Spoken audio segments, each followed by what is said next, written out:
Dewan Masjid Indonesia Provinsi Jawa Timur, Yayasan Dewan Masjid Indonesia Provinsi Jawa Timur. Kalau di DMI-nya sekretaris ini, sekretaris.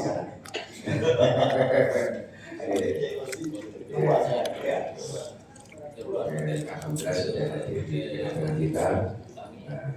Kemudian di sebelah kanan kami juga ada narasumber satunya, beliau Pak Haji Muhammad Saki. Allahumma shalli ala Sayyidina Muhammad. Ini wakil ketua Kadin Kamar Dagang dan Industri Indonesia Provinsi Jawa Timur. Pertama kita beri kesempatan untuk Pak Haji Suwandi. Beliau ini aktivis masjid sejak dahulu. Itu. Kemudian dulu kalau begini PKM kalau dia di tempur ini kalau Kiai Zaki ini saya tahu karena sama ya dengan saya. Kemudian juga menggeluti dunia usaha sebenarnya ya entrepreneurship seperti ada tadi kita berbagi. Ya, Kiai Suhadi ini karena aktif di masjid kemudian di DMI, kemudian sekretaris DMI juga ketua yayasan di masjid Dewan Masjid Indonesia Provinsi Jawa Timur, sehingga beliau ini punya pengalaman yang panjang dalam penanganan masjid, ya, apalagi sekedar ibadah itu kemudian makanya kita ingin tahu yang ibadah kayak apa. Manajemen ibadah ini yang jarang kita temukan, sulit. Kalau imarah biasa, di ayat itu biasa. Kalau ibadah ini kita butuhkan seperti apa manajemen ibadah, administrasi. Itu mempersingkat waktu untuk kata kami silakan pada Pak Suwandi 25 menit.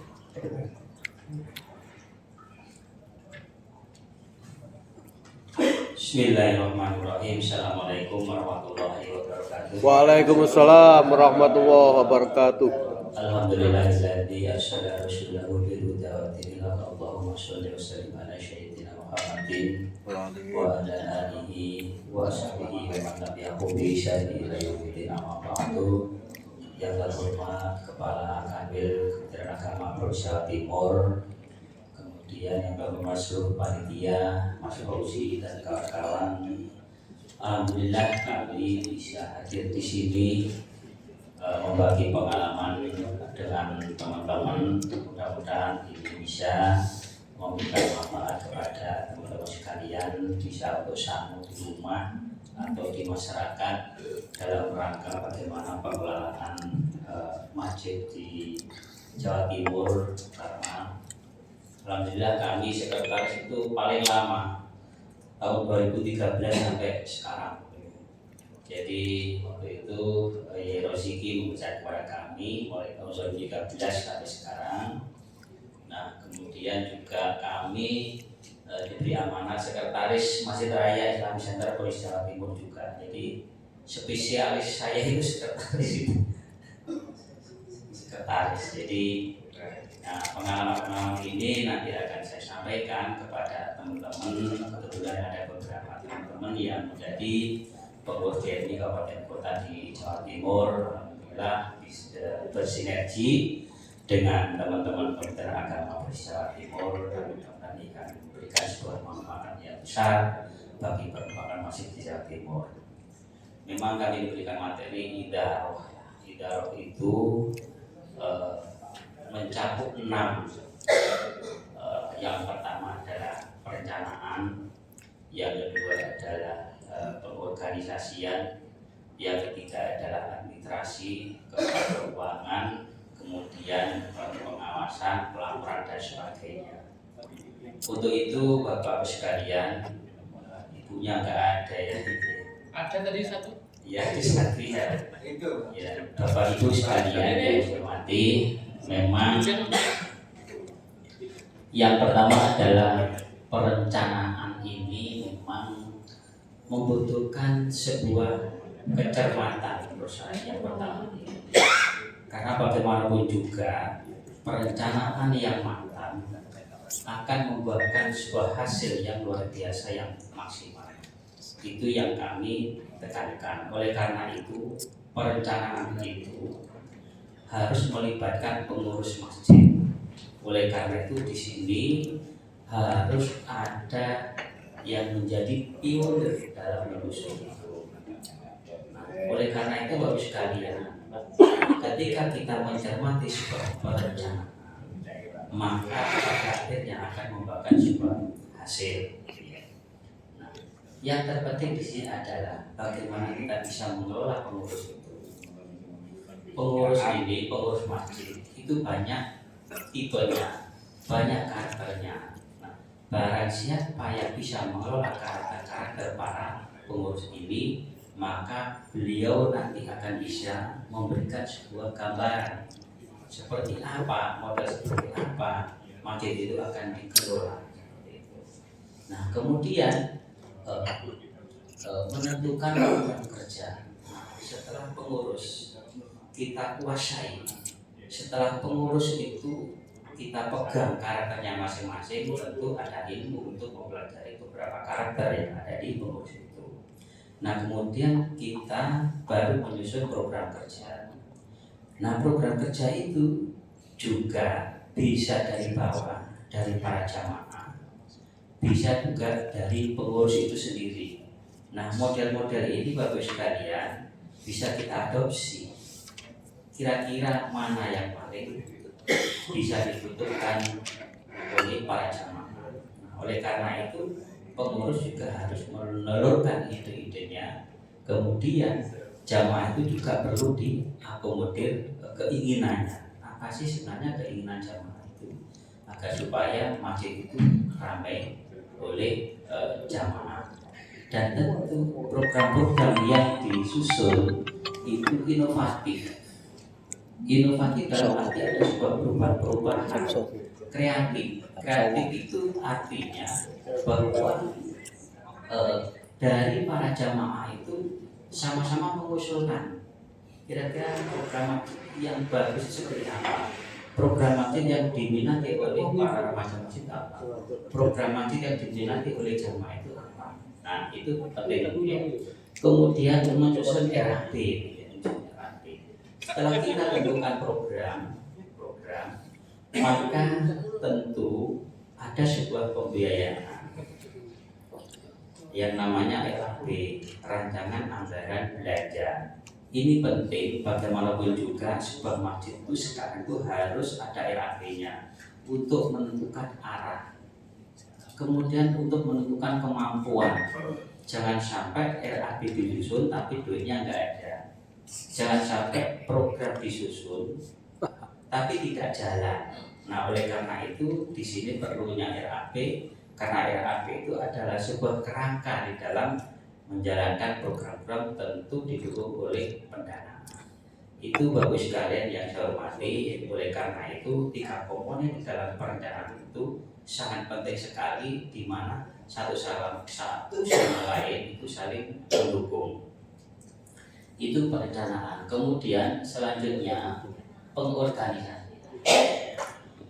Setelah kita selesai pada sebuah perencanaan, maka perlu pengorganisasian. Nah, pengorganisasian ini bisa juga di bidang personil.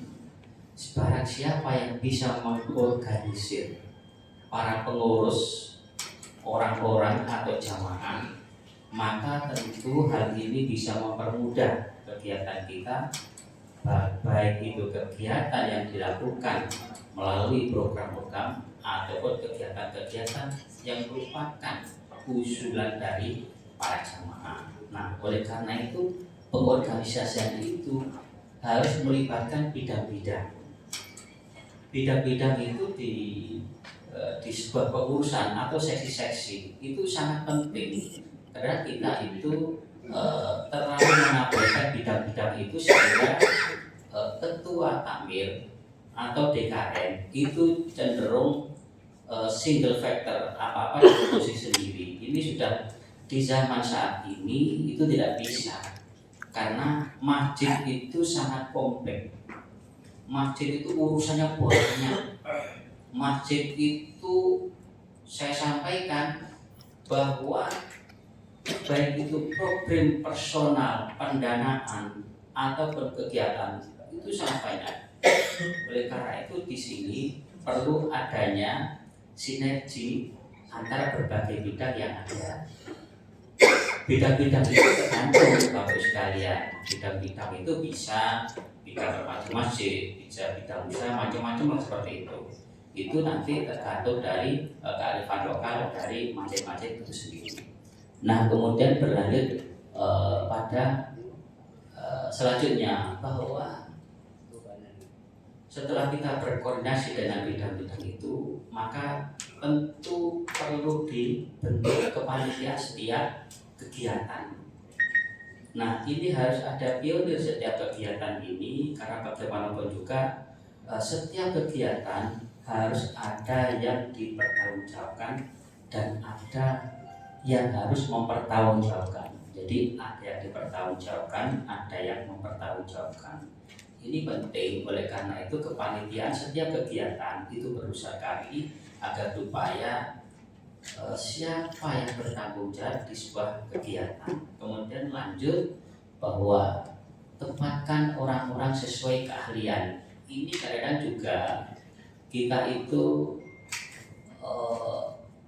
para takmir itu cenderung single factor, artinya kemauannya itu kemauan sendiri, kemudian cenderung mengabaikan pendapat dari teman-teman yang lain. Oleh karena itu ini penting sekali bahwa menempatkan seseorang pada keahlian sesuai dengan apa yang dia punya ini penting. Contoh seperti ini, ketika kita mengadakan pengajian atau PHBI seperti itu, nah kemudian di mana di situ harus ada medsos, media sosial, maka tentu yang menangani itu harus ada yang ahli IT. Ini penting karena sekarang ini semua masjid sudah mengarah kepada medsos, apa-apa dimedoskan. Setiap khutbah Jumat medsos, kemudian kegiatan kecil medsos, kemudian 3 orang kumpul medsos. Karena itu masjid dalam hal ini perlu dipertimbangkan bagaimana kita menguasai medsos itu. Kalau enggak ya tentu akan lepas landas, artinya ketinggalan dengan masjid-masjid lain. Kemarin kita juga mengadakan masjid final Mas Fauzi di Juli, dan itu luar biasa. Hampir setiap nominasi dari 30 masjid itu semua itu medsosnya sudah luar biasa. Mereka itu sudah 3 tahun menguasai medsos. Jadi medsos ini sangat penting untuk bagaimana bisa mengembangkan. Oleh karena itu mendapatkan seseorang sesuai dengan ahlinya ini sangat penting. Karena bagaimanapun juga di bidang tertentu ini katakanlah ahli syuting ya. Ini kalau memang itu bisa dikembangkan, maka ini akan menjadi luar biasa. Masjid kita bisa terangkat, kegiatan-kegiatan kita bisa terangkat. Nah, oleh karena itu tidak bisa kita meninggalkan yang namanya medsos. Kemudian lanjut keuangan ini. Pak Fauzi berapa waktu Pak Fauzi? Ya masih 10 menit lagi ya. Bapak sekalian yang saya hormati, keuangan ini adalah menjadi krusial. Banyak masjid-masjid yang banyak uangnya sekarang, juga banyak masjid-masjid yang nol keuangan. Oleh karena itu, ada beberapa sumber keuangan. Yang pertama adalah zakat, infak, sedekah, kemudian sponsor juga, kemudian hibah, wakaf, badan usaha dan lain sebagainya. Saya sampaikan satu, infak ini setiap masjid saya kira sudah melaksanakan. Akan tetapi besarnya infak itu berbeda-beda. Kemudian kita mengarah lagi pada pengeluaran. Tentu pengeluaran juga berbeda-beda. Oleh karena itu dengan berapa ini beberapa sumber ini, 7 sumber keuangan ini perlu dimaksimalkan, karena bagaimanapun juga masjid itu butuh dana. Kemudian usaha, saya langsung ke bawah. Usaha ini sangat penting. Di mana-mana masjid, terutama masjid transit di Jawa Timur, itu selalu ingin mengembangkan usaha-usaha itu. Oleh karena itu masjid transit di Jawa Timur itu semakin banyak. Kenapa demikian? Karena di situ bisa mengembangkan ekonomi. Nah, oleh karena itu pengembangan ekonomi berbasis masjid itu sangat penting agar supaya menghilangkan namanya sumbangan di jalan. Membangun masjid di jalan itu menjadi problem kami mulai tahun kira-kira 97. DMI pernah melakukan itu, memberikan saran kepada pemerintah Jawa Timur, akan tetapi juga tidak bisa menghentikan kegiatan itu. Dan oleh karena itu ini penting sekali meningkatkan zakat, infak, sedekah, kemudian usaha juga sangat penting, kemudian sponsor. Saya sampaikan bahwa sponsor atau mitra ini sangat mendukung. Kami juga pernah punya pengalaman itu mendapatkan sponsor hampir 20 miliar dari Penguin Jakarta. Nah, oleh karena itu ini juga berkat upaya-upaya yang menurut kami itu luar biasa, karena perusahaan bisa memberikan dana CSR-nya sampai 20 miliar dalam hal ini bisa dibelikan tandon waktu itu. Nah, oleh karena itu dari masjid DMI mungkin pernah mendengar kegiatan pembagian tandon di seluruh Jawa Timur, dan itu memang dari PT Penguin Indonesia yang ada di Jakarta. Ini potensi sponsor sangat penting karena bagaimanapun juga untuk mendanai kegiatan masjid itu tidak hanya infak, sekarang harus variasi.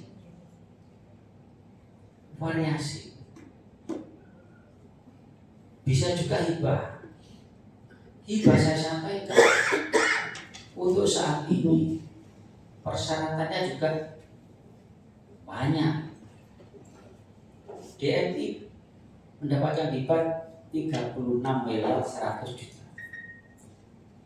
Dengan upaya yang luar biasa, dengan pemanfaatan yang luar biasa, maka DMI setiap tahun melalui hibah Provinsi Jawa Timur itu bisa memberikan santunan atau apresiasi itu 12.500 imam setiap tahun. Ini melalui hibah. Akan tetapi hibah pun itu tidak serta-merta diberikan. Hibah ini menurut saya jelimet. Bagaimana kita bisa mempertanggungjawabkan hibah itu? Sekecil apapun, membeli pulpen 2.500 kecilnya, harus ada bukti-bukti. Oleh karena itu dari teman-teman ini mungkin hibah itu dikesampingkan dulu terkait dengan penggalian keuangan ini, karena memang persyaratannya begitu rumit, kemudian LPG-nya juga begitu rumit, apalagi sekarang banyak kasus-kasus seperti saat itu masjid-masjid yang diberi hibah juga dipelototi. Ini oleh karena itu yang paling masuk akal dan aman itu memanfaatkan infak, sedekah, wakaf atau bidang usaha. Itu saya kira lebih enjoy dan menggunakan uang itu lebih leluasa, lebih bisa dipercaya, kemudian bisa pemanfaatannya lebih luas. Jadi, oleh karena itu saya katakan di sini berdayakan usaha-usaha yang ada di masjid-masjid itu. Kemudian distribusi keuangan. distribusi keuangan saya kira teman-teman sudah paham terkait dengan ini, baik itu penggunaan pemanfaatannya dari sumbangan-sumbangan itu saya kira tidak akan saya jelaskan, saya lewat saja. Kemudian akuntabel. Sebenarnya masjid itu butuh kepercayaan masyarakat, butuh sekali dengan keuangan yang terbuka. Siapapun boleh bisa meriksa terkait dengan keuangan ini. Apabila masjid sudah tertutup terkait dengan keuangan, maka hal ini menjadi neraka, menjadi celaka para pengurus itu. Karena bagaimanapun juga kalau sudah tahu bahwa keuangan itu bobol, keuangan itu melenceng, maka kepercayaan jamaah itu akan luntur. Oleh karena itu mencari dana, mencari sumbangan ini juga akan berat. Ini akibat dari keuangan yang tidak terbuka. Jadi ada beberapa hal yang sudah disampaikan bahwa keterbukaan keuangan ini sangat mutlak. Kami menemui beberapa masjid di Jawa Timur, masjid agung, masjid besar, masjid kampung dan sebagainya. Itu banyak yang masih belum terbuka terkait dengan keuangan. Contoh, ketika kita verifikasi faktual di lapangan, maka ada beberapa kasus yang kita temui terkait dengan keuangan. Oleh karena itu, Bapak Ibu sekalian, terkait dengan keuangan, maka jangan main-main. Kalau masjidnya tidak akan dipercaya oleh masyarakat dan ambruk, kalau sudah ambruk, kepercayaan jamaah nihil, ya sudah, kita membuat perencanaan yang baik sebaik apapun tidak akan dipercaya. Kita membuat perencanaan kegiatan apapun tidak ada jamaahnya. Itulah akuntabilitas keuangan itu sangat penting. Kemudian administrasi, memang idaroh ini terkait dengan administrasi. Karena kita itu lengah terkait dengan administrasi. Coba kita lihat di daerah-daerah itu. Mungkin tahun 2019 itu banyak masjid yang belum punya stempel dan kop surat. Dan itu kita akui memang masjid di desa-desa di kecamatan tahun 2019 itu banyak yang tidak punya stempel. Yang pertama, waktu itu kita punya program UPIM, di mana kita menelusuri masjid-masjid yang ada di pelosok, di desa-desa, di pegunungan. Nah, itu pasti tidak punya. Kemudian di kecamatan juga banyak yang tidak punya. Oleh karena itu sekarang coba cek dengan adanya UPIM itu, hampir semua masjid di Jawa Timur sudah punya stempel dan kop surat. Itu yang penting. Yang kedua, hampir semua masjid yang di Jawa Timur sekarang sudah punya SK, baik itu di SK oleh DNI, oleh LTMNU, oleh Muhammadiyah, ataupun oleh yayasan, ataupun oleh kantor. Sudah mulai sekarang. Dan itu bisa dicek di lapangan bahwa sekarang masjid-masjid mulai membenahi terkait dengan administrasi itu. Oleh karena itu, yang terpenting adalah pencatatan surat menyurat, kemudian nota dinas. Yang dimaksud nota dinas ini adalah bagaimana kita bisa mencatat semua keuangan. Sekretaris yang mengajukan, ketua yang ACC, kemudian bendahara yang mengeluarkan. Coba kita lihat para takmir di daerah-daerah. Ini mungkin belum dilakukan terkait dengan ini. Ya pokoknya mengeluarkan duit, dan itu biasanya takmirnya minta duit ke bendahara langsung dikasihkan, tidak ada pencatatan. Bagaimana kita bisa memperbaiki manajemen kemasjidan kalau itu tidak tercatat? Itu hal yang penting, itu hal yang kecil, tidak tercatat. Oleh karena itu nanti sampaikan kepada para takmir, apapun kegiatan kita terkait dengan keuangan, apapun kegiatan kita terkait dengan idaroh, imaroh, dan riayah, itu semua akan tercatat. Kemudian rancangan rapat ya. Jadi kita kadang-kadang itu rapat hanya rapat saja, tentu sekarang harus berubah. Jadi rapat itu harus ada draft yang akan disampaikan, dan tentunya setelah rapat ada hasil, kemudian itu di agenda, diarsip, agar supaya diarsip ya. Ketika kita itu membuka hasil rapat, maka kita lihat, oh ternyata kemarin hasil rapatnya itu, dan itu penting. Dan kita sudah melakukan itu di daerah-daerah. Ketika kita versi faktual, itu akan kita tanya rapatnya tanggal berapa, sejak berapa, tahun berapa. Ternyata ada masjid-masjid yang luar biasa, sampai 15 tahun itu ada arsipnya. Nah inilah perlunya administrasi atau pencatatan. Kemudian karena sekarang itu sudah waktunya medsos, zamannya medsos, maka segala sesuatu harus ada dokumentasinya. Karena anak-anak muda sekarang sudah lebih mahir terkait dengan medsos ini. Jadi alatnya juga canggih, pakai HP bisa, pakai kamera bisa, semuanya pakai bisa. Kemudian pencatatan kegiatan, semua kegiatan harus tercatat dan terdokumentasi. Pengawasan ini sangat penting. Pengawasan ini kadang kita lewatkan. Karena apa? Ya udah, setelah kegiatan selesai. Sebenarnya tidak. Pengawasan ini terkait dengan program yang kita tentukan, program yang telah kita susun. Nah tentu apa yang diawasi adalah penggunaan anggaran sesuai dengan RAP. Ini penting, karena bagaimanapun juga kalau sudah melenceng tidak sesuai dengan RAP, maka kecenderungan untuk penyelewengan dana itu ada.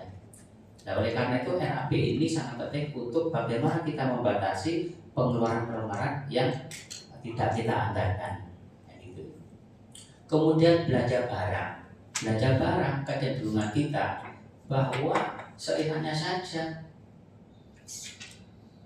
Jadi pokoknya tuku, tapi ketika ditanya lupa. Mana kwitansinya? Lupa. Nah oleh karena itu pengawasan, setiap masjid harus ada pengawasnya sekarang. Tidak boleh soal dari takmir, dari bendahara, tidak boleh. Harus ada pengawas. Di DMI juga ada pengawasan penggunaan anggaran sesuai dengan RAP. Kalau enggak kita atur. Jadi pengawasan sangat penting di dalam penggunaan anggaran sesuai dengan RAP. Kemudian pelaporan dan evaluasi. Setiap kegiatan tentu harus ada pelaporan. Karena bagaimanapun juga ini adalah penting untuk mengetahui apakah pelaporan itu disusun sesuai dengan RAP yang ada. Jadi pelaporan tentu juga dasarnya RAP yang telah kita susun itu tadi. Tentu setiap laporan itu harus memenuhi beberapa. Yang pertama adalah data pendukung. Jadi tidak hanya sekedar laporan, tapi data pendukung itu sangat penting. Kalau kami di DMI itu selalu ada minimal 5 data pendukung untuk agar supaya laporan itu diterima.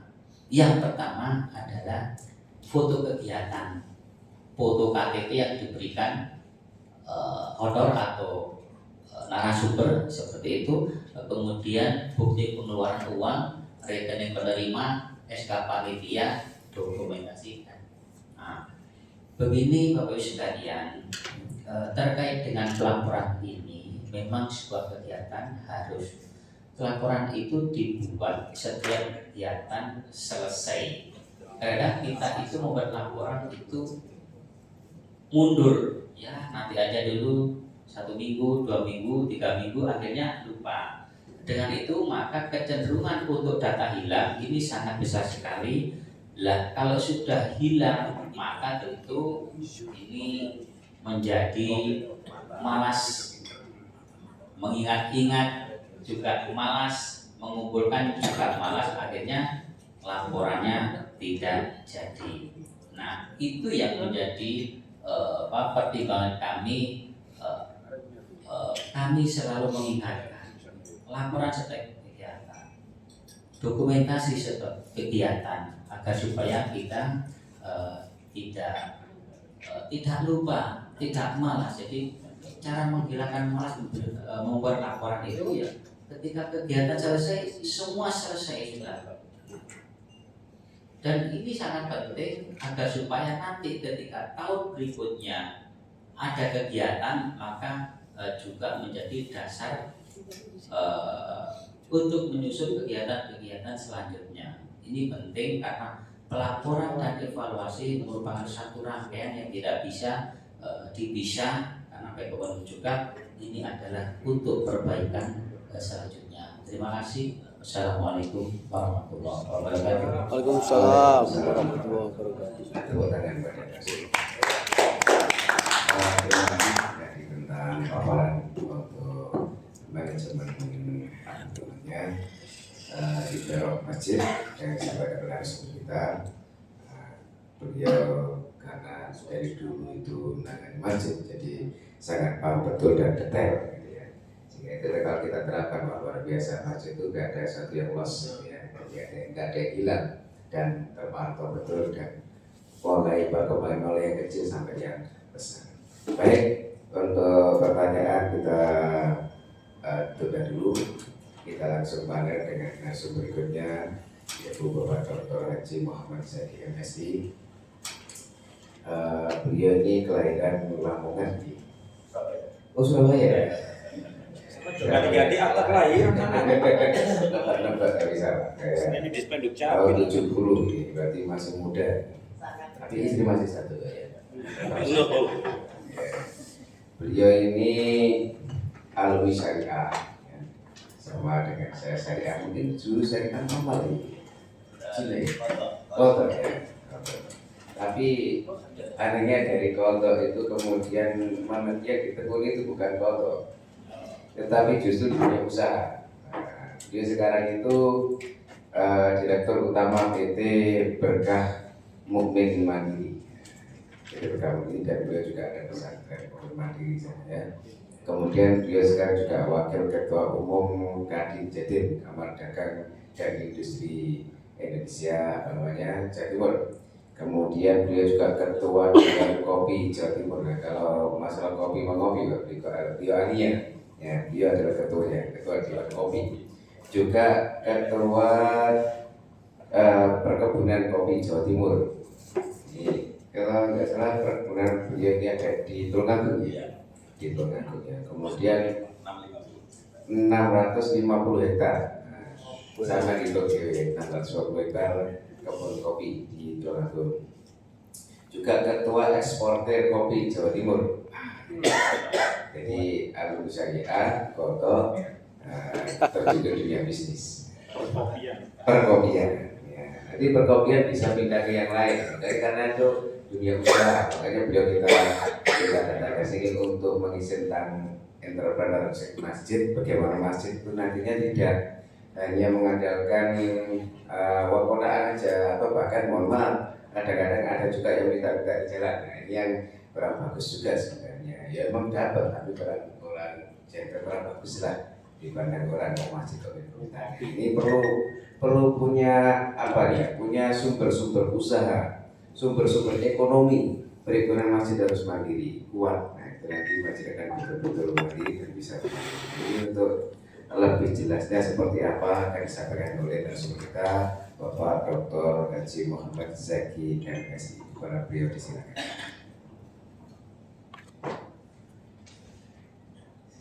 Bismillahirrahmanirrahim. Assalamualaikum warahmatullahi wabarakatuh. Barakatuh.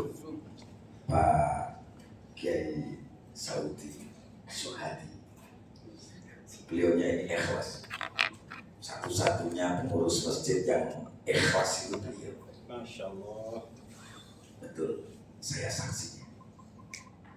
Saya ini lama nggak ngurusi hal-hal agama, bergelut di dunia bisnis. Saya bertemu sama beliau ini 3 tahun ketika saya jadi pimpinan Basnas Waktu 3. Saya merasa dunia baru buat saya. Makanya saya Allah ngurusi Basnas, ngurusi hal-hal yang sesungguhnya belum pernah saya urus. Tetapi ini punya kenikmatan spiritual yang luar biasa buat saya. Beliaunya ini yang selalu support saya. Kita berikan tepuk tangan pada ini Gus Fauzi. Ini sama-sama alumni beliau. Saya mulai kecil sampai sekarang hidup di pesantren. Jadi kalau saya dulu di pesantren, abah saya di Bangladesh. Bangladesh itu bangsa Lamongan desa.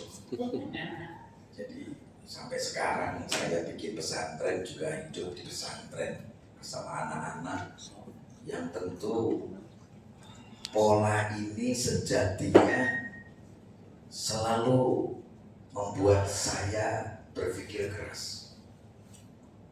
Orang selalu melihat pesantren itu lusuh-lusuh, tidak prospektif, tidak punya masa depan, dan tidak punya skill. Tetapi saya melihat bahwa ini adalah sebuah potensi. Maka pesantren almarhum ayah saya yang dunia salaf, biarkan salaf. Tapi kita bikin pesantren baru yang dunianya juga berbeda. Comfort zone. Makanya kita ubah. Kalau dulu pesantren dibayar santrinya, tetapi pola ini terbentuk santri yang dibayar oleh kiai dan gajinya di atas 7 juta. Mondok gratis, dapat ilmu tahfidzul Quran oleh duit. Ini kan sesuatu yang aneh. Dunia pesantren bisa berubah. Makanya ini saya teliti, Pak. Namanya One Pesantren, One Product, itu 14 tahun yang lalu saya teliti. Saya kuliah S1 IAIN Sunan Ampel, jurusan NTCRWW, nikah, talak, cerai, rujuk, waris, wakaf, itu Pak saya. Ya. S2 saya di Universitas Erlangga Surabaya, S3 saya di Universitas Katolik Widya Mandala.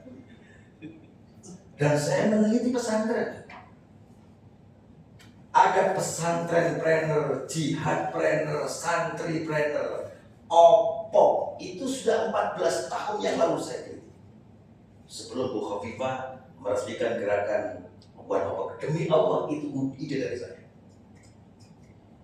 Makanya saya bersyukur Bu Khofifah bisa melonsing gerakan opok yang sesungguhnya ini luar biasa. Beliau gubernur yang sangat hebat. Bapak Ibu semua yang saya hormati, tidak bisa saya sebutkan, depan saya ada kiai-kiai lah semua. Ini di depan ada kiai saya ini. Kemenangan Agama Surabaya ini. Berdiri. Ada kiai saya. Tadi jadi harus bisa. Luar biasa. Kita berikan tepuk tangan semua pada kiai-kiai saya. Bapak Ibu semua. Saya tidak banyak bicara, mungkin saya 10 menit saja, tapi saya mencoba untuk membuat kita berpikir keras, untuk mengubah mindset masjid kita. Bernard Arnault itu orang yang terkaya. Kekayaannya kurang lebih sekitar 207 miliar US dollar. Kemudian ada Elon Musk yang kekayaannya 2,4 US dollar. Kemudian ada Jeff Bezos itu 181 atau 82 miliar US dollar. Dan yang paling gila itu adalah Bill Gates. Itu kekayaannya hanya 271 miliar US. Pertanyaan saya, kenapa beliau kaya? Beliau punya lembaga-lembaga yang sesungguhnya lembaga tidak pernah dilihat oleh orang, tapi lembaga itu bisa membantu ribuan jutaan manusia di dunia. Kekayaannya dia yang dinikmati hidup itu hanya 1/4%, sisanya untuk syarti. Syarti itu dunia yang berbagi dengan kaum sesama. Sinterklas kalau dalam bahasa ini. Kalau saya lihat Bill Gates, mau izin saya berdiri boleh ya? Iya. Biar nggak ngantuk saya ini. Bill Gates itu yang dijual bukan apa-apa, tapi ide.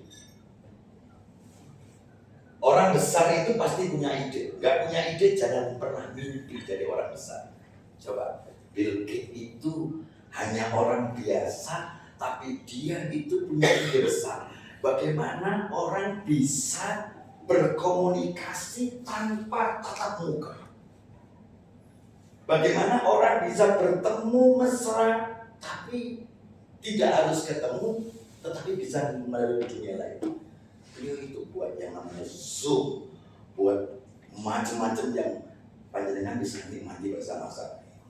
Elektronik yang seperti ini. Mohon maaf, ini dunia yang sesungguhnya luar biasa. Impian beliau, bagaimana saya punya kantor, ribuan kantor yang bisa saya manage dalam genggaman hidup saya. Itu visi.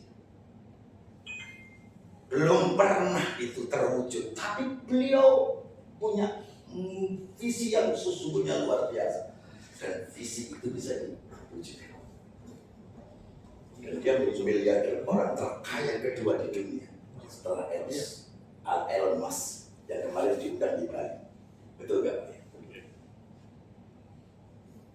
Pak, kalau saya lihat yang namanya orang besar itu harus punya visi besar. Tanpa itu tidak akan pernah. Yang kedua, dunia pengusaha itu adalah karakter. Pesantren itu kalau tidak punya karakter trainer, jangan pernah mimpi mau membentuk pesantren menjadi dunia usaha. Masjid kalau dipaksakan menjadi usaha, jangan pernah mimpi masjid itu bisa terbangun ekonomi. Jujur saya pernah ke Guangzhou, Cina. 1 bulan 12 hari di sana.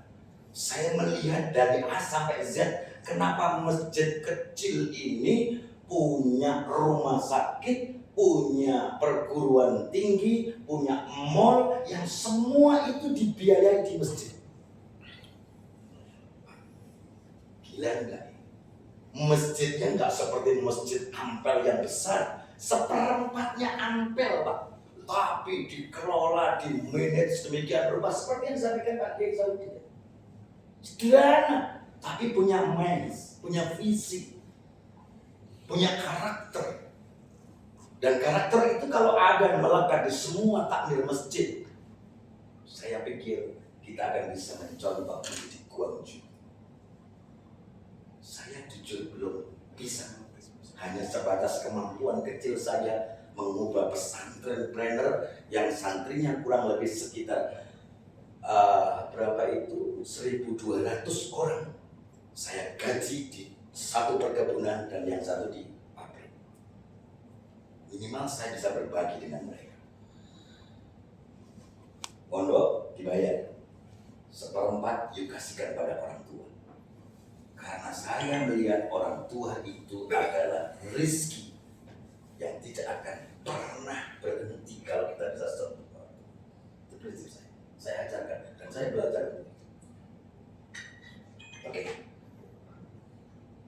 Kita lihat pesantren disumbang oleh pemerintah ratusan juta, tapi tidak pernah terwujud. Kenapa? Karena karakternya belum terbentuk, kiainya belum terbentuk, gusnya belum terbentuk. Kenapa? Karakter trainernya belum, Pak. Orang kalau sudah punya karakter planner itu akan kelihatan. Selalu speed execution, cepat mengambil keputusan. Ketika ditanya, kamu kerja di mana? Oh iya Pak, saya kerja. Apa yang? Oke, pertama kali saya begini. Kalau ditanya bukan entrepreneur, nah itu bukan pengusaha itu Pak. Speed execution, cepat mengambil keputusan. Seperti kapal mau tenggelam. Saudara-saudara, kapal ini mau tenggelam. Belum rapat sudah tenggelam. Betul tak? Kalau pengusaha nggak begitu, sudah mau tenggelam lempar jaring. Perkara belakangan regulasi, tabrak dulu. Yang penting jiwa itu harus selamatkan. Prinsip Islam itu kan kayak begini. Oke. Pak, jujur Pak, saya itu melihat masjid itu punya potensi. Tinggal bagaimana potensi itu dikelola maksimal. Dan tentu polanya ini jangan menjadi sesuatu yang membuat kita ini makin menjadi orang yang price taker. Price taker itu orang yang menerima. Saya pernah di Mesir 1,5 bulan juga. Ya kan? Saya belajar bagaimana fikih Yusuf Al-Qaradawi yang saya terjemahkan, membumikan Al-Quran. Itu terjemahan saya. Yusuf Al-Qaradawi begitu luar biasa. Kenapa? Islam itu harus kaya. Tidak boleh gak kaya. Karena itu perintah Allah. Perintah Allah kan kaya. Tidak ada. وَلْيَحْسَنْ الَّذِينَ لَوْ تَرَكُوا مِنْ خَلْفِهِمْ ذُرِّيَّةً ضِعَافًا. Tidak boleh meninggalkan keturunan. Dzurriyyah di'afan. Itu langsung di'afan. Tidak boleh lemah secara ekonomi, lemah secara akal. Tidak boleh. Harus al-quwwah. Punya kekuatan. Quran, perintah Quran. Coba di Quran, apalah ta'qilun, apakah engkau tidak berakal wahai manusia? Kenapa engkau ditinggal oleh istri? Nah, ya. Harus begitu. Apalah tatadzakkarun, engkau tidak memikirkan, kenapa engkau tidak bisa memikirkan bagaimana dunia yang dari kelas sedemikian menjadi sesuatu yang produktif. Hadis Nabi coba kita lihat, saya tidak mengajari, mungkin Pak Kiai dan teman-teman saya semua, cuman saya menegaskan bahwa kita ini menjadi orang kaya ini adalah perintah Tuhan, perintah Nabi. Al-mu'minul qawi khairun ahabbu ila Allah minal mu'minul dha'if. Seorang mukmin yang kuat secara ekonomi lebih dicintai oleh Allah daripada seorang mukmin yang hidupnya price taker. Makanya zakat itu Kiai Samudi saya selalu sampaikan alur Kiai Rosi. Kita ini mikir hanya mengandalkan ASN 5-10 tahun yang akan datang regulasi berubah, matilah Basnas. Maka cara yang terbentuk itu adalah buat program yang 75% pemberdayaan ekonomi. Bagaimana mustahik itu naik kelas dan muzaki. Itu saya sampaikan demi Allah dengan apa yang saya sampaikan depannya.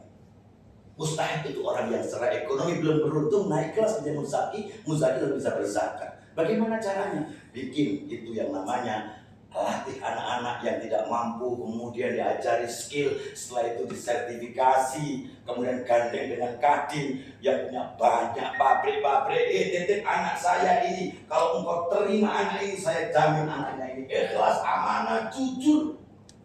Kalau saya, Pak Saudi dan teman-teman pada saat yang bicara dengan pengusaha, lebih diterima ini daripada yang lain.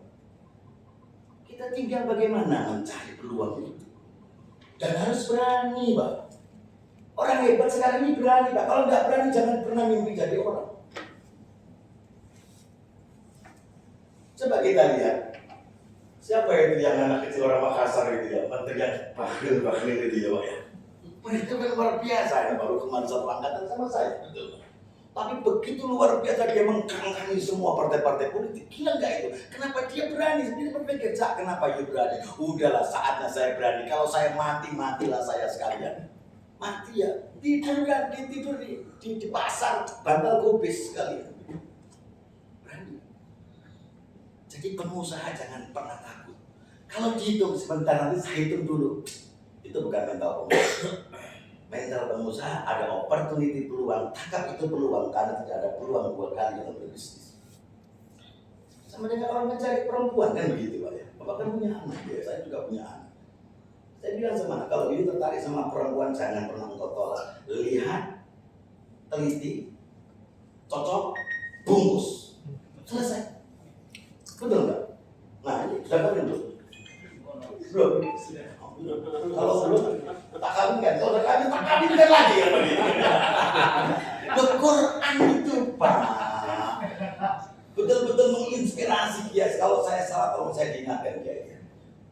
Apa dalilnya kalau menikah lagi Pak? Lagi lupa saya. Apa namanya itu lupa akan bikin kopi saya Pak. Fankihu ma qabalakum minan nisa matna. Perintahnya Tuhan itu bukan wahai dulu tapi matna. 12. Tidak ada, Bapak buka perintah Quran satu, tidak ada. Allah itu mengerti kemampuan Anda semua, kita semua, bahwa Anda itu orang yang sangat spesial, punya leader, orang yang terpilih, karena dikandung ibunya itu dengan bisa mengalahkan semua saudara-saudara sampean. Ribuan sel sperma itu masuk, lalu bertarung, muncullah Bapak seperti ini. Makanya Tuhan menciptakan laki sama perempuan itu beda Pak. Kalau perempuan itu diciptakan oleh Tuhan yang sangat spesial. Tapi kalau laki-laki itu sudah dikepek oleh Yohanan Pak. Ya kita tidak lebih api lagi Pak. Tapi perempuan itu dibentuk sedemikian rupa jadilah ibu yang seperti ini. Jadi sangat spesial sentuhan. Coba kita khalifah, kita menjadi khalifah. Makanya perintahnya Tuhan bersinergi dengan Quran. Ya perintah Quran itu bersinergi. Fankihu ma qabalakum minan nisa masna wa sulasa wa ruba fa in khiftum alla ta'dilu. Jikalau kamu tidak berlaku adil, fawahidan, cukup satu.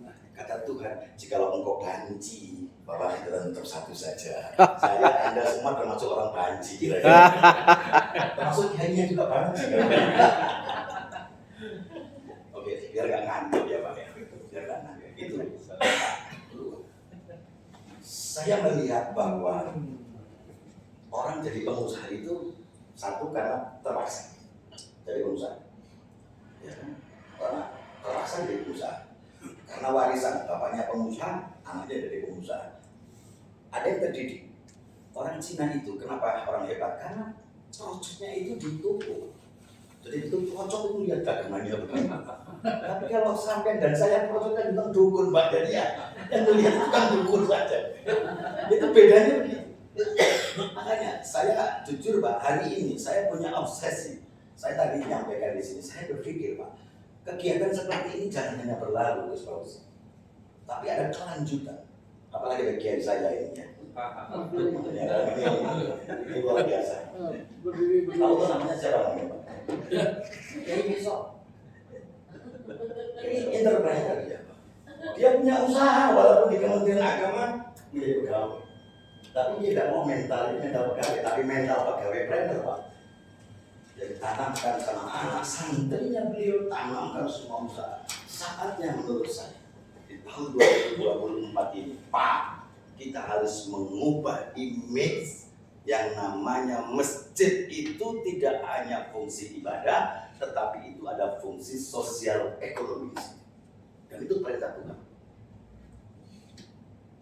Caranya seperti apa? Mentalnya harus dibangun dulu. Tampilnya itu ya cari yang kira-kira anak muda yang tidak dengan standar single power, one man show, tapi semua terbagi sesuai dengan job skill masing-masing. Kalau dunia IT Pak, siapa sangka dunia IT begitu luar biasa? Ya Pak ya.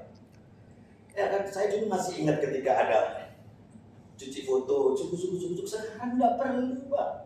Ada serok, ada foto. Sekarang enggak, dunia begitu cepat. Kodak di Tunjungan mati. 2025 prediksi saya ekonomi akan mengalami sebuah kondisi yang namanya ekonomi Islam. Kalau sudah ekonomi Islam itu sudah terjadi di Indonesia Pak, dan itu indikatornya banyak, maka yang ada kemudian adalah satu, situasi ekonomi tidak stabil, stabilitas politik goyah, dan stabilitas sosial ini yang sesungguhnya saya sangat takut. Semakin ekonomi itu hancur, maka kejahatan imbas. Tidak perlu ustaz Pak kalau sudah kejahatan banyak. Orang kalau sudah lapar Pak, dikasih nasihat kayak apa? Tidak bisa. Maka saatnya sekarang ini kita bangun di tahun 2024 ini kita mikot bersama-sama seperti mau haji. Bismillah tawakkalna. Masjid seluruh Jawa Timur di bawah DMI dan Kementerian Agama Provinsi Jawa Timur hari ini mulai berubah. Mikotnya berubah. Tidak hanya fungsi masjid sebagai tempat ibadah, tetapi itu menjadi tempat ekonomi di situ. Terakhir, Nanti kita diskusi Pak, apakah mungkin itu terjadi? Melihat takmirnya yang begitu luar biasa salafinya. Tidak ada sesuatu yang mungkin kalau niatnya baik. Tidak ada sesuatu yang tidak mungkin karena kita ini tertuntut oleh sebuah tuntutan perubahan yang begitu cepat Pak. Handphone yang kayak begini Pak, ini sekarang lagi canggih. Tetapi nanti 1 bulan lagi ini sudah ada kepalanya 4. Orang sudah melihat halo, sudah kedengaran Pak sampai semana-mana. Jadi Bapak bisa punya istri 4, bisa ngomong Pak, halo sayang gimana? Dengarkan semuanya Pak, itu namanya trust Pak, jujur dengan Pak istri Pak. Ya kan? Jadi dengan karyawan nggak perlu kita zoom, nggak perlu cukup begini halo ngumpet langsung ngumpet semua, nggak perlu pakai teman pernah zoom begini. Oh nggak connect. Ini manusia seperti Elon Musk, dia mau pingin sekarang itu punya visi bagaimana mengatasi kemacetan di Jakarta, di Inggris, semua macam-macam. Dia mau pingin bangun yang namanya mobil yang bisa terbang. Dan itu pernah saya impikan, demi Allah saya sampaikan di sini. Saya pernah mengimpikan mau naik mobil terbang. Jadi orang nggak perlu macet di Ayani, itu nggak perlu, sudah enak kan terbang kira-kira begitu Pak. Jadi ini kan impian, fisik kan bisa terwujud begitu. Apa yang harus kita lakukan? Saksikan setiap Kamis malam Jumat jam 9:30 malam di Radio El Victor dalam gelombang 93. Wassalamualaikum. Waalaikumsalam warahmatullahi wabarakatuh. Baik, Bapak Ibu yang kami hormati, luar biasa tadi. Paling tidak itu berarti para takmir masjid ini tidak hanya takmir masjid, beliau yang punya beberapa masjid daerahnya masing-masing. Karena beliau kasih selalu sebagian ya, ada yang dari BKM dan sebagainya. Paling tidak ini bagaimana membentuk karakter pengurus masjid mempunyai entrepreneurship masjid, jadi punya pengadaan ekonomi, bagaimana masjid punya sumber-sumber perekonomian yang mapan. Ini yang pertama, dia harus punya karakter itu ya. Kemudian harus cepat dalam menangkap kesempatan atau peluang, dan punya misi besar, visi besar, mimpi besar. Kalau ingin menjadi besar maka harus punya mimpi yang besar. Baik, kita lanjutkan dengan dialog.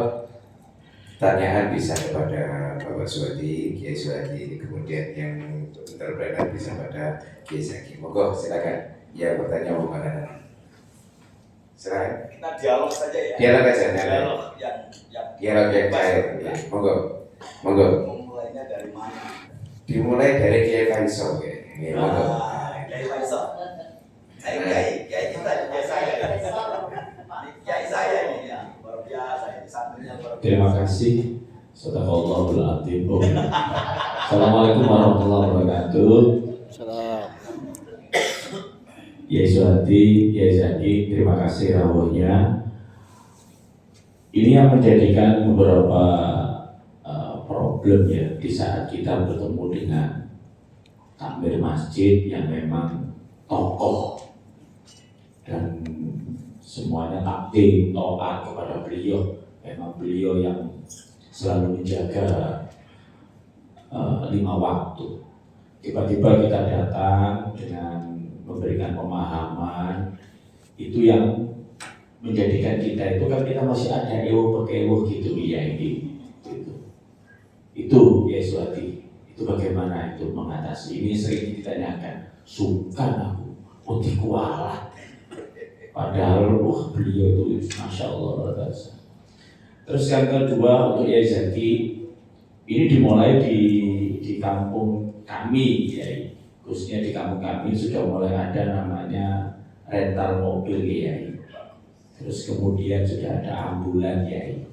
Jadi ambulan ini memang gratis dan kalau mau infak monggo seikhlasnya. Tapi kalau untuk rental mobil ini kita sudah sediakan HIS ya, karena kita sudah ingin memberikan contoh kepada masjid-masjid di kecamatan kami di wilayah Jambangan itu sebagai badan usaha milik yayasan atau badan usaha milik masjid. Jadi itu nanti yang bisa menopang ya anak-anak atau remaja-remaja itu masih belum punya pekerjaan, punya SIM, terus bisa belajar, bisa kita bantu di situ ya. Itu ya mungkin di samping kegiatan itu saya kok juga punya mimpi ya. Bagaimana kalau masjid-masjid ini tuh punya seperti minimarket lah gitu loh ya. Minimarket ini jadi semua jamaah belanjanya yang di situ, belanja di situ, belinya di situ, keuntungannya juga untuk masjid dan sebagainya. Itu kalau gerakkan semuanya.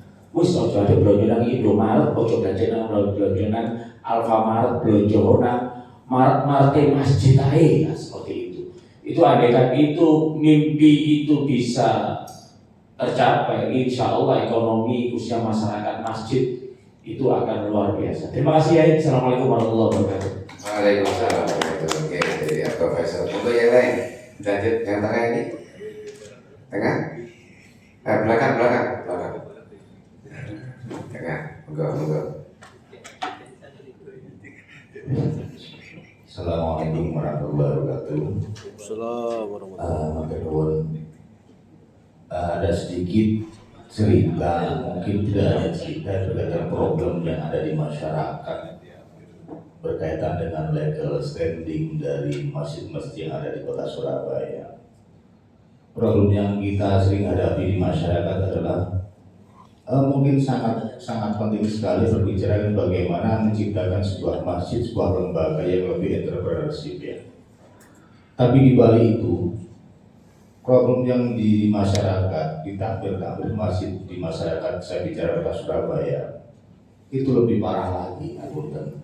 Ini secara faktual, baik itu di Surabaya, Kecamatan Sukolilo, di Gubeng ataupun yang lainnya.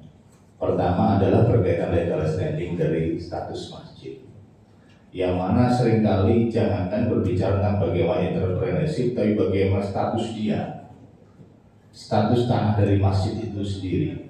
Dia mau mengurus masalah wakaf dan sebagainya, tersandung dengan masalah legal standing dari tanah, baik itu karena waris yang tidak jelas mau diurus wakafnya, khawatir ahli waris akan merebut, mau diurus yang lainnya, banyak hal yang tidak terpenuhi. Maka ini adalah sebuah problem bagi kita semua.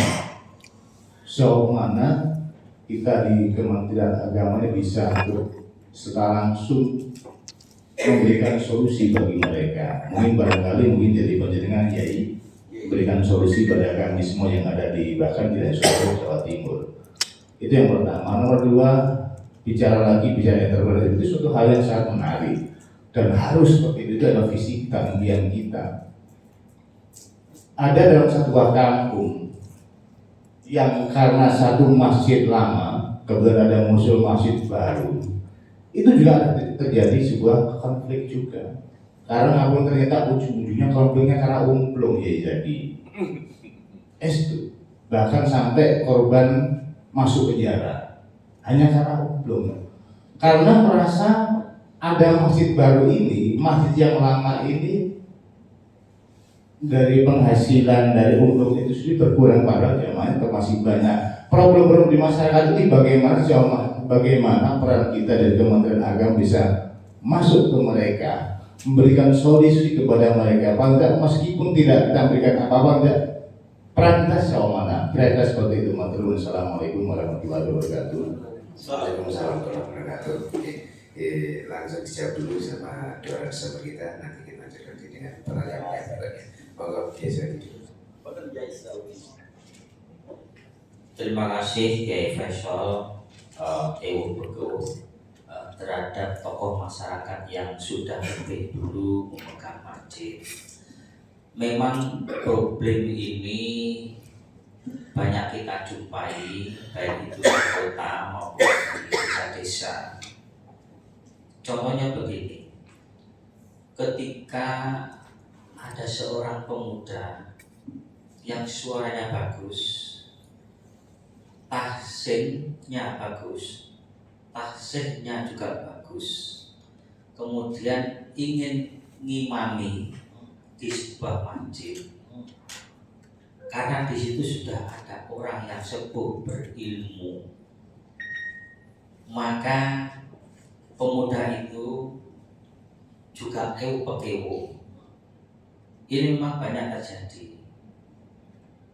Kemudian tokoh tersebut juga tidak mau diganti, khawatir pengaruhnya menurun. Solusinya adalah dialog. Yang kedua, menghormat kepada tokoh tersebut. Yang ketiga, memberikan tempat yang layak Di sisinya. di susunan pengurus. Di sisinya Jadi 3 hal ini yang bisa meluluhkan pada seorang tokoh untuk memberikan panggung kepada yang lebih muda, yang lebih potensial. Memang problem ini di mana-mana, Bapak sekalian. Di kita juga begitu. Seorang imam yang tua, yang suaranya sudah tidak merdu lagi, Allahu Akbar. Jadi tentu harus ada regenerasi yang bisa memberikan pencerahan terhadap jamaah. Kalau sudah problem ini tidak bisa diselesaikan, maka tentu jamaah akan kabur karena masjid di kanan kiri sudah berbenah terkait dengan manajemen imam dan manajemen adzan. Coba sekarang di kota besar Surabaya ada berdekatan musola, masjid, dan mungkin tidak sampai 1 kilo, 500 meter ada masjid.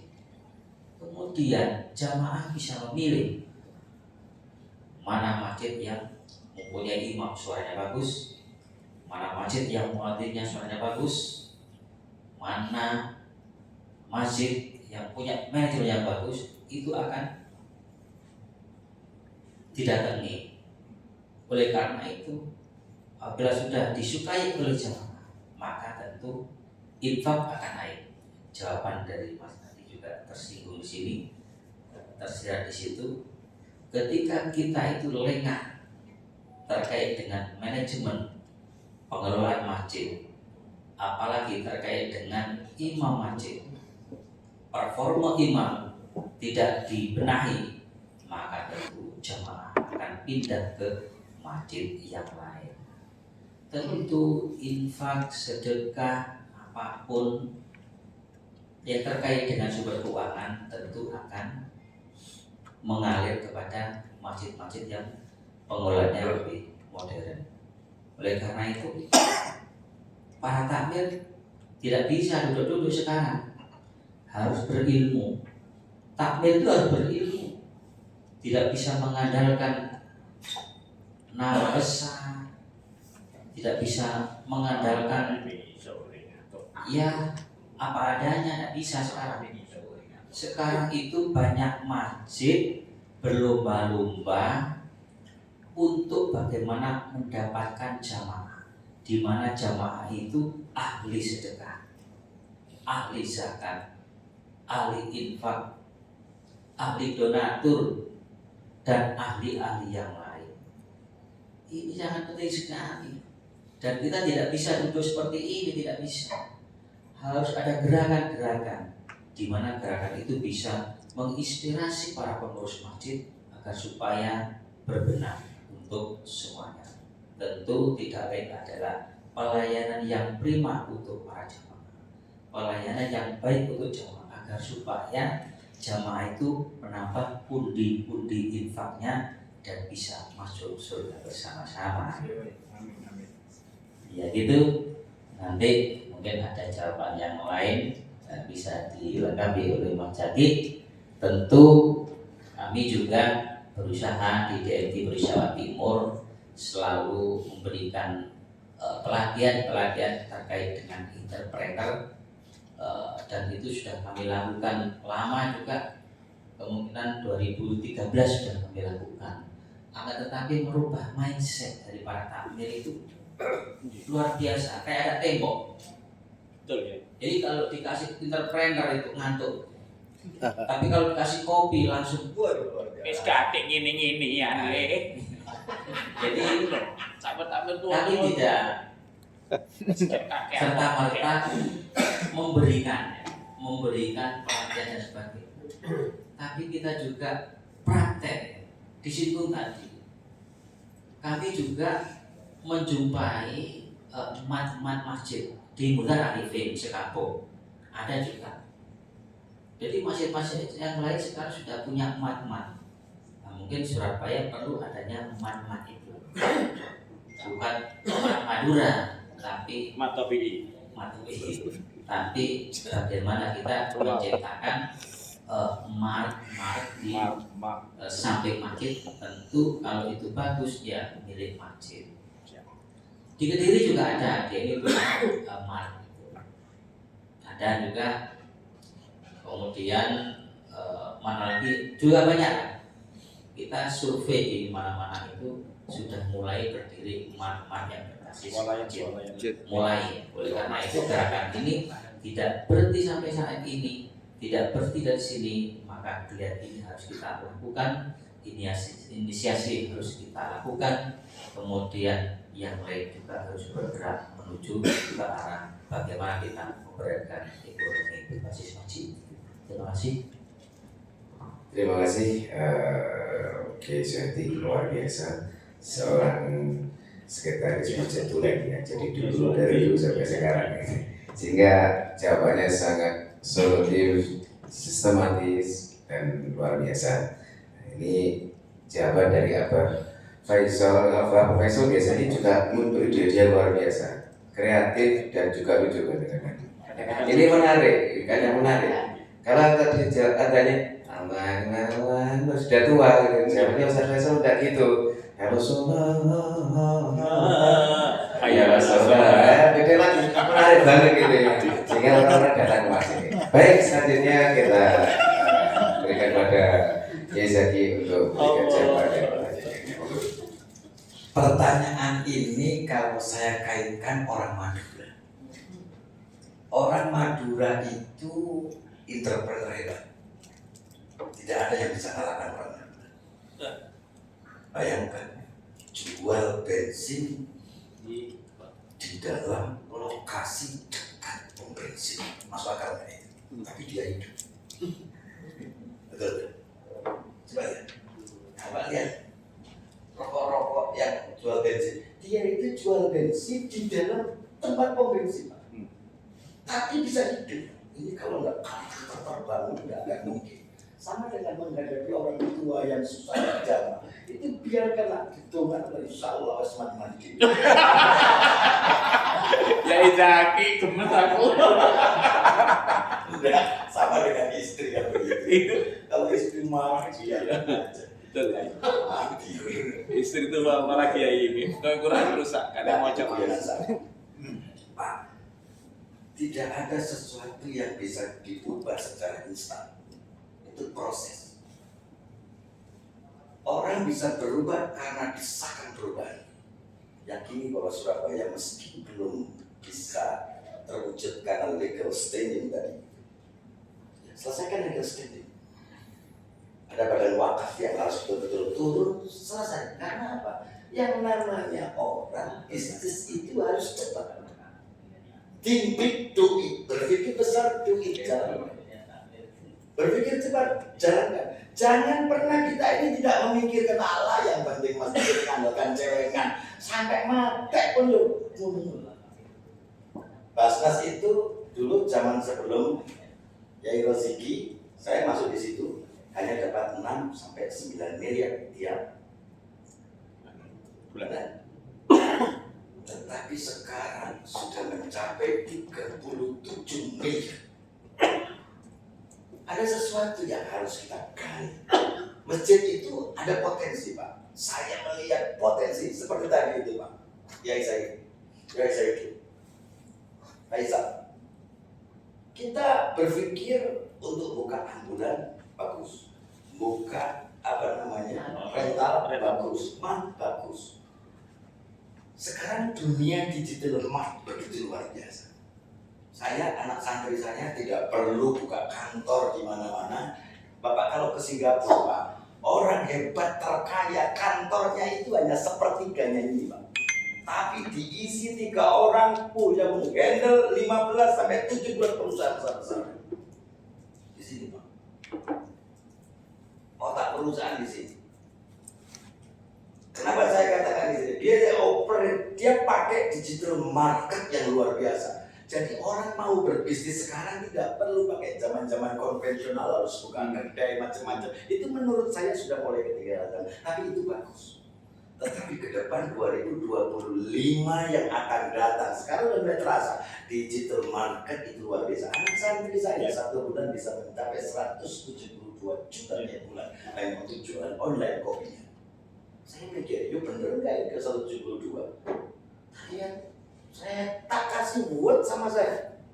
Teruskan, kalau sudah teruskan, kita punya usaha-usaha yang lain. Kasih reward mereka.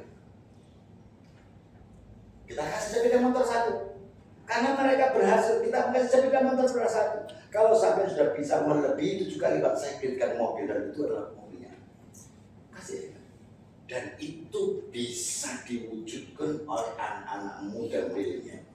Kita ini sudah generasi expired, Pak, kita ini. Saya ini generasi expired, generasi beduk, Pak, saya ini. Tapi anak-anak muda yang menurut saya, yang kita rekrut, kita hire, kita gaji besar. Jangan pernah takut gaji besar. Saya gaji anak 14 juta anak muda, kamu gaji 14,5. Tapi kamu punya target sekian, kalau enggak turun harga 14,5. Spek.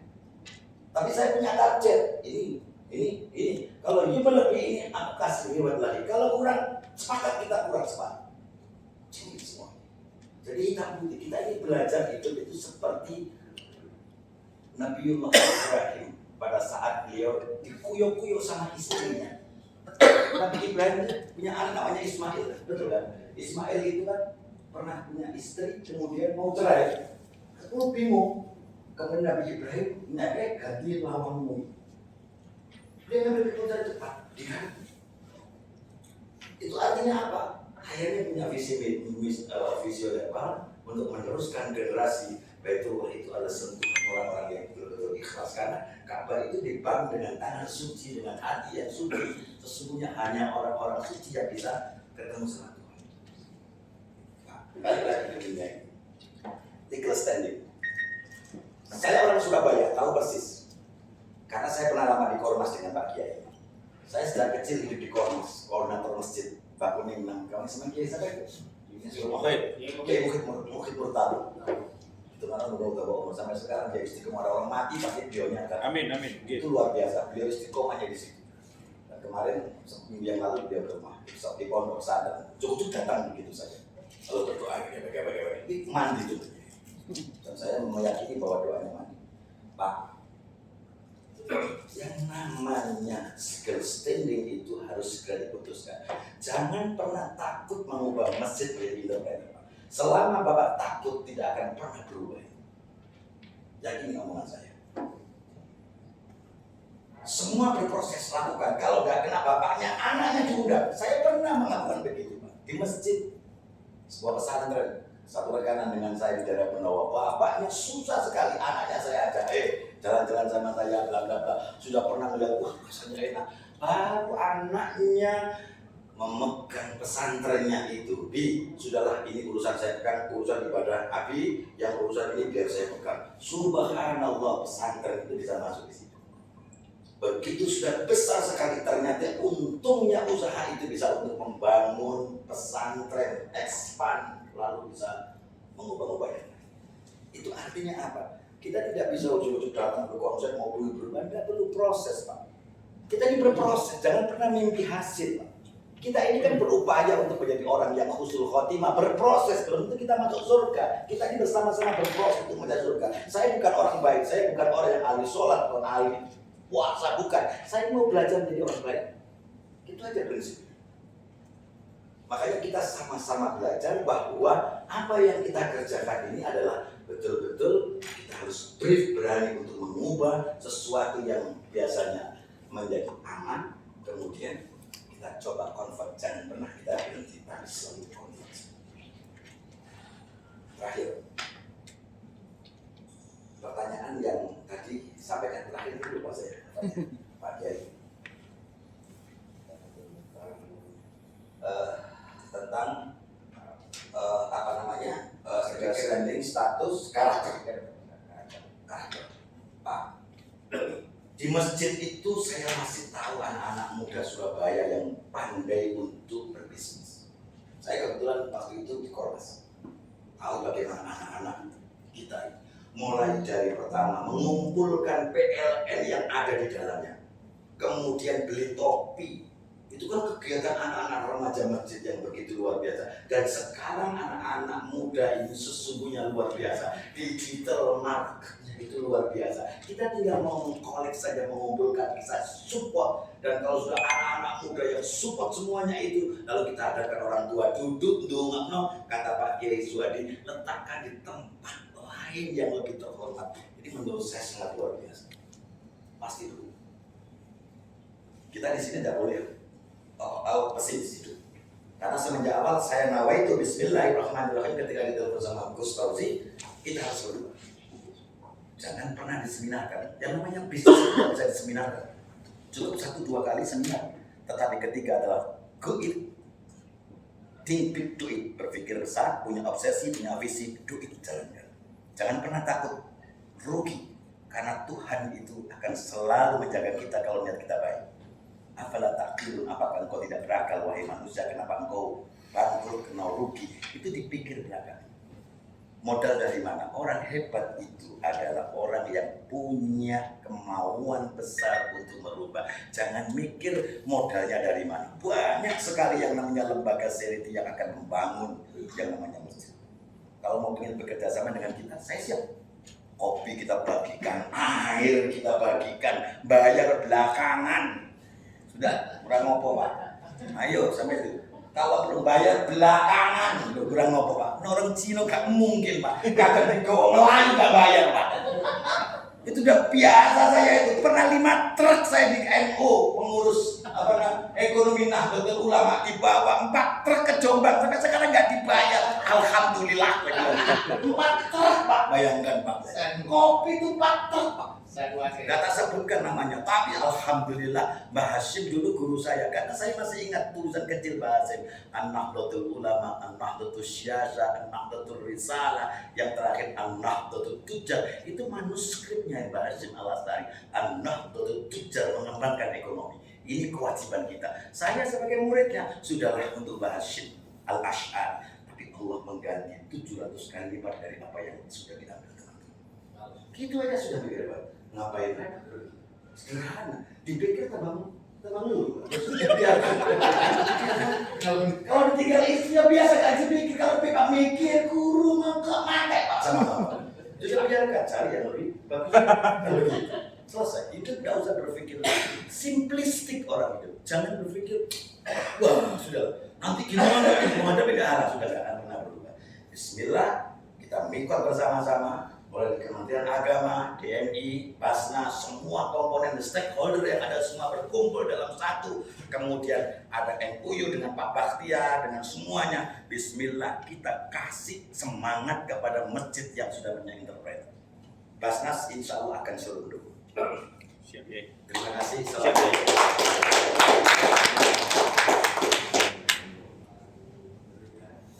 Jakarta duit kaleng. Namanya peresmian. Iya. Iya, luar biasa. Yang terakhir tim Basnas siap untuk mendukung.